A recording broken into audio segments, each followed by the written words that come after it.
Hey, how's it going? Mike from LI Flies Mike, and today we're going to be tying an SF or Steve Farrar fiber blend surf candy sand eel style. So we're going to be using a Mustad 34007 4-rod hook. This is actually how I tie these for teasers, or this is actually how I tie them in a teaser style, if you will, for some of the local shops. But I use these as flies as well. They're essentially just larger flies and a very strong and capable surf-sized hook, so it'll help keel it and make sure that it'll get down below the surf.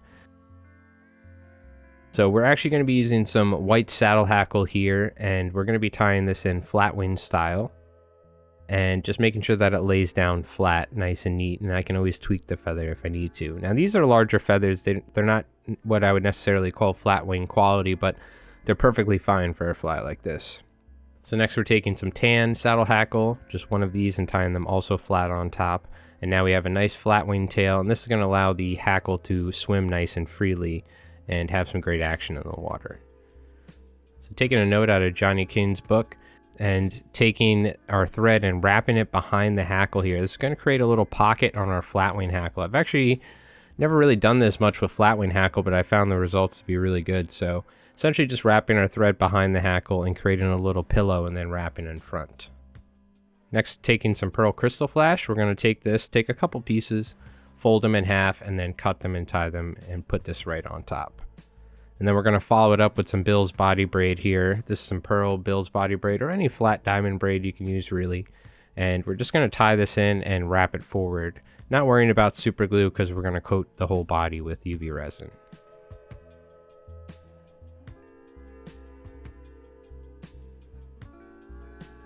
So after getting that secure, we're going to take some SF blend here, and now we have white, we have some tan, and we have some brown. So what I'm going to do is, this is the full length of the material. I'm going to take it out of the pack, taper it slightly, fold it in half, and cut it, and then we can go ahead and tie this in right behind the hook eye here, making sure to spread the material so that it evenly covers the belly section. It's important to make sure that there's no shorter hairs, so when you go to glue the body section of the fly, that we're not going to have any hairs getting in the way.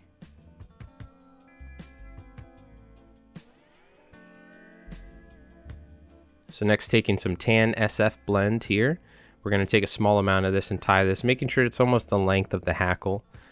The white and the brown slinky fiber here that we're using, or SF blend, is a little bit shorter. We want to make sure the hackle can swim nice and freely. But that tan SF blend, we're going to make sure that it's almost the length of the hackle, and we're tying a small amount so it doesn't interfere with the hackle too much. So now I didn't have an SF blend with this darker brown, so this is actually real slinky fiber. This is just straight slinky fiber with no flash in it. So we're going to take a small amount of this and tie this on top just to give us an additional kind of deeper brown color on top to really pop that, to really sell that kind of tan color on this fly.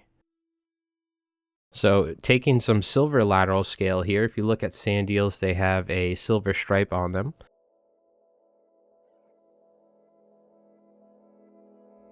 This is Lateral Scale from the same company that makes Flashabou.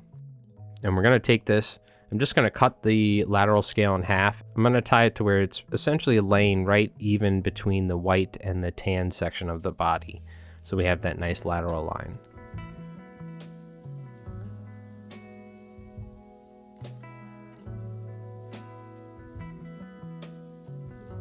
So now we have some stick-on eyes here, and whatever size you like. I don't even know what size these are. They were just they're out of the package, and they were just sitting in my big bag of eyes that I have.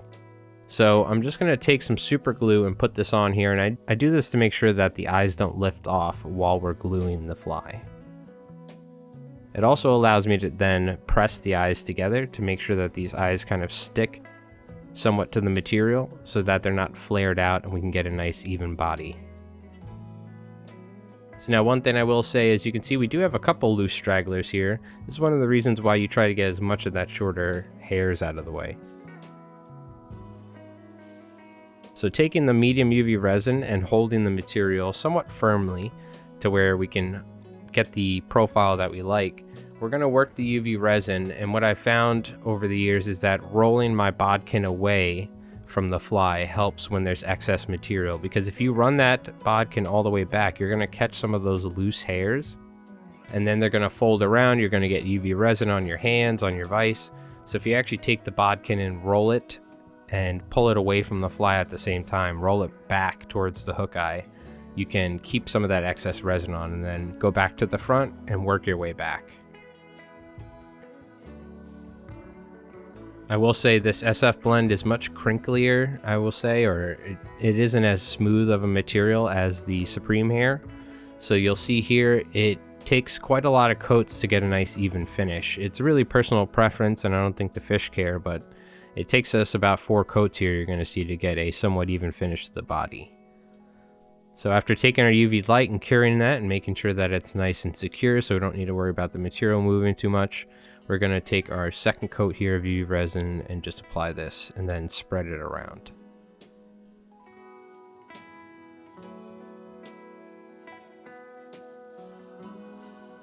Now it's important while working with UV resin just to work it and try and find any gaps or any depressions or uneven areas, and let the resin work its way into those gaps and recesses. And that way we can slowly start building up the body. You can see near the top, there's some of the ripple effect that we have to the material, and you can see that in the UV resin. So we're going to need to work on trying to fill that in and get an even body finish. We'll go ahead and hit it with the light here. Now this is my backup light because my Loon Mega Light stopped working on me, so I'm going to have to buy a new one. It's a rechargeable one with quite a lot of watts. This is a battery operated one, but it's quite long because of it, so it's like right up against the fly here, but you kind of want that a little bit farther back so you can hit more of the body of the fly. So now you can see here some of those loose hairs. We're just going to cut them because they will actually catch the UV resin, and then you'll have these kind of pockets that are filled with resin, and it'll have this unevenness to the body. We'll get those out of the way and we can apply our third coat here, and I'm just slowly working my way up. What you find is if you apply too much resin at one time, what can happen is that the resin can run on you. It can essentially start hardening in one area and start pushing away because of it, and then you'll end up with a big bulge or something, an unevenness. You've seen me deal with it before using a razor blade to cut it, but really the best way is to just slowly work your way up, and it also ensures you're going to get a nice durable finish to the fly. So now here, I just wanted to show you the fine details. You can kind of lift your bodkin away, carrying some of that resin, ensuring that you're leaving it where you want it. So I'm just kind of working it and trying to fill that body in the best as I can. As always, try not to focus your light for too long in one spot because that can lead to overheating the resin, which can lead to yellowing. So try to keep that light moving, but ensuring that you're properly curing the area. Now for the last coat, I always like to take some UV resin and hit the gap behind the bend of the hook, because we always extend our UV resin slightly behind the bend of the hook to ensure that the fly doesn't foul. You'll end with this hollow pocket. So by taking some resin and adding that in there, we're going to ensure that that's going to be nice and durable and it's not going to crack over time.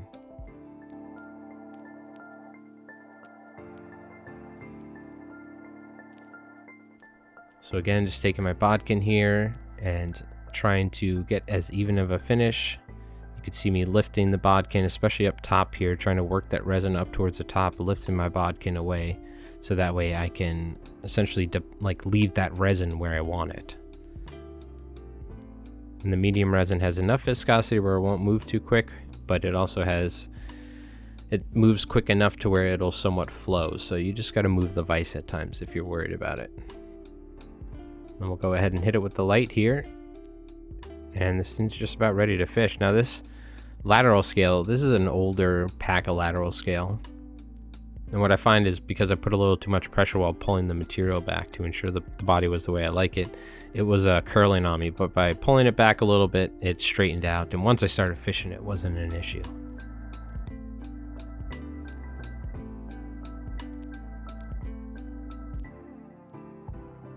So you can see the results here, and we're just going to clean up any of the loose hairs that we missed.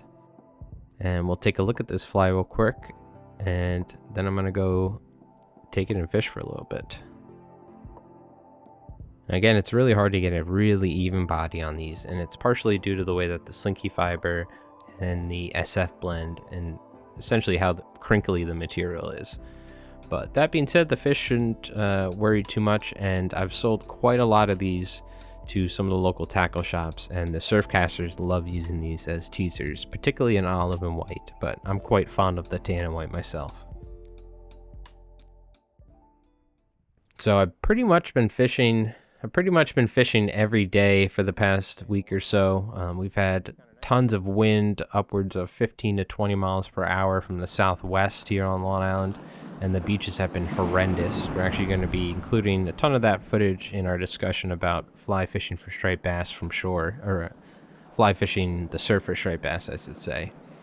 Today was the first day with northwest, and it was northwest 10, and you could see it was like glass out there, so the surf was actually really nice to fish, but unfortunately the fish really haven't been cooperating. We're still lacking a lot of structure on the beach. But when I do fish the surf this time of year, late October to mid-November, this is really when peak fly fishing the surf happens here on at least my local area on the South Shore of Long Island. The sand eel flies generally are what you use. Doesn't mean they can't be eating bunker, but they're primarily eating larger 3 to 5, 6-inch size sand eels, and you'll see the seagulls picking them out of the sand. Now I haven't really been seeing that, so I'm hoping that they show up here. Maybe they're heading down from up north like Massachusetts or Rhode Island, but no matter what, there's been a lot of birds and bass eating bunker out in the ocean, so it's always worth throwing some bunker flies as well. But just wanted to show you the sort of conditions and the sort of fishing that we use for these sort of flies up here through October and November. And I've recently been using a floating line. The floating line's great in the surf, as you can see, especially when the surf's not too rough, because you can allow the line to go over the waves. For instance, with a intermediate line, the wave would catch your line and kind of constantly yank it around. So the whole idea is we want to be able to still have a natural presentation.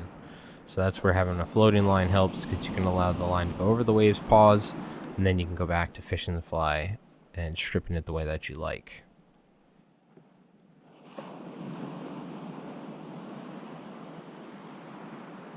And I fished this fly for about 2 hours, and then I switched to a big snake fly. But fished for quite a while, about 4 hours, and walked almost, I don't even know, a mile or so. And unfortunately nothing, even with this beautiful setup. At least we didn't have to worry about the wind too much. But I mean, that's the way it is. It's tough until the structure starts forming and we have some serious troughs and trenches that allow the fish to move close, and corresponding bait as well. You need the bait, so we'll see if the sand eels come or not. But in the meanwhile, keep hitting the surf and keep fishing and tying some sand eel flies like this, because this is usually the key when it comes to fishing this time of year. And I tried getting some footage here with my phone. It was about to die though, and it's pretty tough in the surf. But the whole idea of this fly, the SF blend with the angel hair and the flash, it has a nice presence, but it's not too bulky. It's still somewhat sparse, and compared to bucktail and a lot of other materials, the synthetics are quite durable.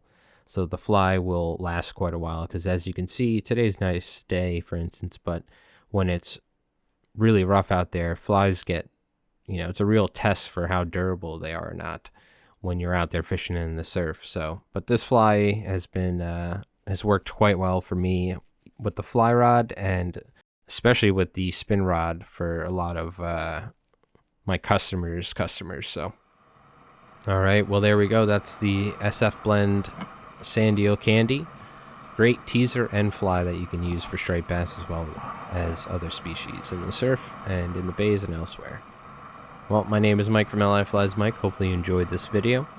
We have new fly tying and fly fishing videos coming out every week. We have live fly tying on Friday nights, as well as early access with our videos for members. So thank you so much for watching. Hopefully you have a great season out there this year. We'll have some new videos coming up soon, like fly fishing for striped bass from the surf. We were gonna do fly fishing for albies from shore. I might put that off and work on it, because that's gonna be a big video, and use that next year or some point this winter. But I'm in striper mode now, so thank you so much for watching. As always, tight lines out there. We'll see you on the next one.